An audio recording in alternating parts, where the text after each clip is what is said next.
நிறைய பேர் நான் சொல்றது தப்பா நினைக்காதீங்க.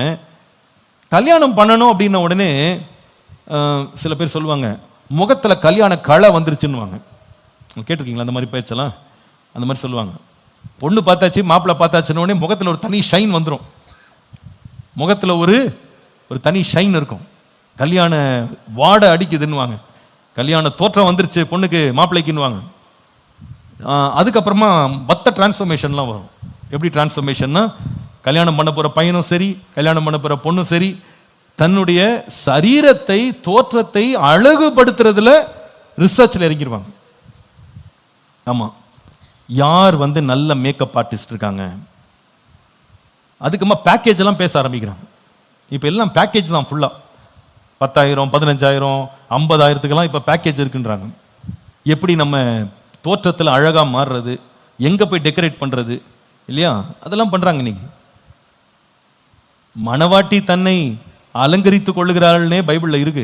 அதெல்லாம் பயந்துடாதீங்க, செய்யுங்க, அலங்கரிச்சுக்கிடுங்க. ஆனால் மறுரூபம் அப்படின்றது கல்யாணத்துக்கு தோலுக்கு செய்கிறதோட நிறுத்திட்டீங்கன்னா நீங்கள் திருமண வாழ்வில் மகிமையான ஒரு வீட்டை நீங்கள் கட்ட முடியாது. தோலில் நம்ம காண்பிக்கிற முக்கியத்துவத்தோடு ரொம்ப முக்கியம் எதில் காமிக்கணும் அப்படின்னா, நாம பிதாவை போல மறுரூபமாக வேண்டும். அது ரொம்ப முக்கியம். ஏனென்றால் நீதிமொழிகள் 31:31 சௌந்தரியமும் வஞ்சனை உள்ளது, அழகும் வீண், கர்த்தருக்கு பயப்படுகிற ஸ்திரீயே புகழப்படுவாள். நம்ம மைண்ட், நம்முடைய ஹார்ட், நம்முடைய லைஃப் எப்படி டிரான்ஸ்ஃபார்ம் ஆகணும் அப்படின்னு கேட்டால் தேவனை போல மாறணும். ஒரு ஃபேமிலியை நீங்கள் கட்டுறதுக்கு டிரான்ஸ்ஃபர்மேஷன் பாடியில் விட in your mind, in your heart. சில பேர் ஃபிசிக்கலாக ரொம்ப ஃபிட்டாக இருப்பாங்க, ஆனால் மைண்ட் டோட்டல் ஷாம்பிள்ஸில் இருக்கும். எண்ணங்கள், சிந்தனைகள், குணங்கள், சுபாவங்கள் தாறுமாறாக இருக்கும். சில பேர் முக தோற்றத்தில் ரொம்ப அழகாக இருப்பாங்க, வசீகரமாக இருப்பாங்க. ஃபோட்டோ பார்த்தவொடனே எல்லாருக்கும் ஆசை வந்துடும். இந்த பொண்ணு ரொம்ப அழகாக இருக்கா, இந்த பையன் ரொம்ப அழகாக இருக்கிறாரு, மாப்பிள்ளை ரொம்ப அருமையாக இருக்கிறாரு, பார்த்த உடனே ஒரு அட்ராக்ஷன் கிடைக்கும். ஆனால் இந்த அழகானவர்கள், நல்ல வசீகரிக்கக்கூடிய தோற்றம் உள்ளவர்கள்லாம் குடும்பம் நடத்தணும்னு போகும்போது பிக் டிசாஸ்டர், பெரிய அழிவு இருக்கும், பெரிய சீரழிவு, பெரிய போராட்டம். ஒரு நாள் கூட வாழ்க்கையை நடத்துறதுல பெரிய பிரச்சனை வந்துடும். 2 பேரும் ஒன்றா வாழ்றது பெரிய போராட்டமாக மாறிடும். இன்னைக்கு பாருங்க, கல்யாணம் அப்படின்னும் போது நீங்கள் இதுக்கெல்லாம் போகாதீங்க நான் சொல்ல.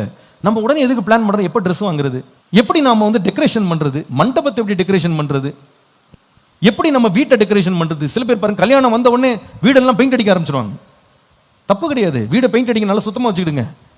புது பெட்ஷீட் வாங்கி போடலாம், புது பெட் ஸ்ப்ரெட் வாங்கி போடலாம், ஸ்க்ரீனை மாற்றலாம். இதெல்லாம் நிறைய லிஸ்ட்டில் வச்சுருப்பாங்க. இதெல்லாம் கல்யாண சீசன் வரும்போது எல்லாம் மாற்றணும். புது பாத்திரமாக வாங்கி வைக்கணும், ஓடாத காரியங்கள் எல்லாம் ஓட வைக்கணும், ட்ரெஸ்ஸை நல்லா வாங்கணும், மேட்சிங்காக வாங்கணும். தப்பு கிடையாது பிரியமானவர்களே.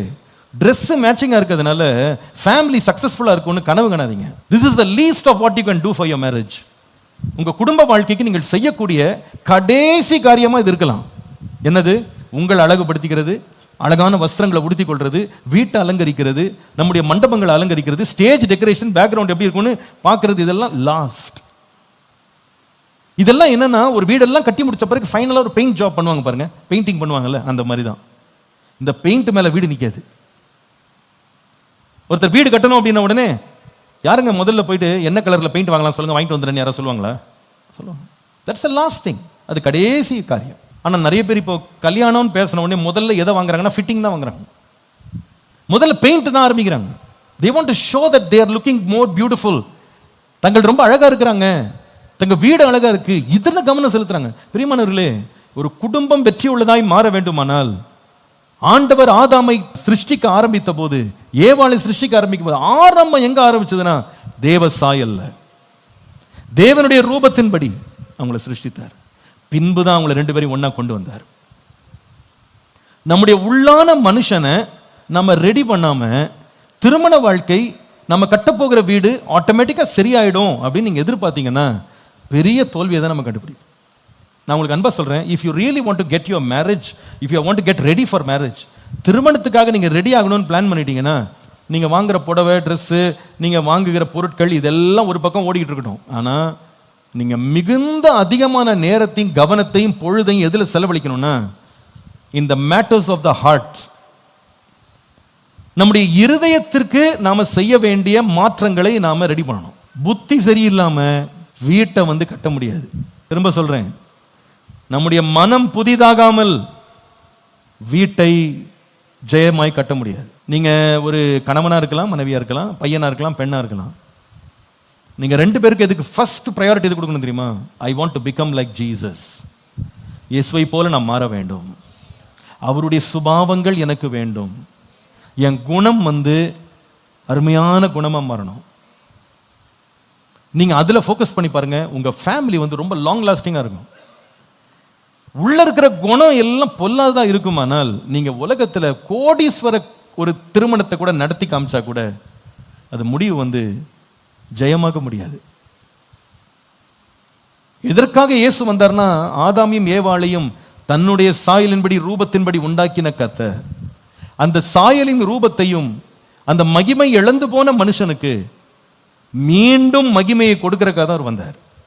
அவர் சொல்லுகிறார், நீங்க இழந்துட்டீங்க, இதெல்லாம் பரிசுத்தத்தை இழந்துட்டீங்க, பூரணத்தை இழந்துட்டீங்க. உங்கள் பிதா எப்படி பூரண சர்க்குணராக இருக்கிறாரோ அதே போல நீங்களும் எப்படி மாறுங்க? பூரண சர்க்குணராய் மாறுங்க. மேரேஜை கான்டெம்ப்ளேட் பண்ற எல்லாருக்கும் நான் மிகுந்த தாழ்மையாக சொல்றேன், start thinking about matters of your heart and your character. சிலருடைய லைஃப்ல சில ரெட் ஃபிளாக்ஸ் அப்படின்னு இருக்கும். இந்த ரெட் ஃபிளாகை அவங்க சொந்த அப்பா அம்மாவே சுட்டி காமிச்சிருப்பாங்க. அவங்க சொல்லுவாங்க, உனக்கு ரொம்ப கோபம் வருது, நீ ரொம்ப கோவப்படுற, கொஞ்சம் கோபத்தை கட்டுப்படுத்துன்னு சொல்லிக்கிட்டே இருப்பாங்க. நீங்க அதுல போய் கை வைக்காம நீங்க போய் அலங்கரிக்கிறதுலையும் ஆர்ப்பாட்டமா குடும்பத்தை கல்யாணத்தை நடத்துறதுலையும் நீங்க கவனம் செலுத்திட்டு கோபத்தை கையாளாம போனீங்கன்னா மேடையிலே அடி வாங்க பொண்ணுங்களா இருக்காங்க தெரியுமா? மேடையிலே, திருமண மேடையிலே அடி வாங்கின பொண்ணுங்க இருக்காங்க. ஏன்னா இவன் எல்லா டெக்கரேஷனையும் பண்ணாங்க, ஓடி ஓடி போய் எல்லாத்தையும் ஆயத்தம் பண்ணான். எதை ஆயத்தம் பண்ணல? அங்கே எல்லாத்தையும் நீயும் நீ ஆச்சு, உன் குடும்பம் ஆச்சு, போயா அப்படின்னு விட்டு போன பெண்கள் இருக்காங்க. அன்னைக்கு அவங்க ஷாக் ஆயிட்டாங்க. இவனோட நான் என்ன பண்ண முடியாது? வாழ முடியாது. ஏன்னா இவர் சூட் ரொம்ப நல்லா இருக்குது, ஆள் சூட்டு போட்டு சும்மா ஜம்முன்னு நிக்கிறாரு. ஆனா உள்ள இருக்கிற குணம் எப்படி இருக்கு? பொல்லாத குணம். Are you getting ready for marriage? Are you really serious about building a family? Start working on your character. சில பேர் உங்க நண்பர்களோடு நீங்க சுற்றி வருவீங்க, கிளாஸ் ரூம்ல இருப்பீங்க, நிறைய பேர் உங்க ரெட் ஃபிளாக்ஸ் காமிச்சிருப்பாங்க.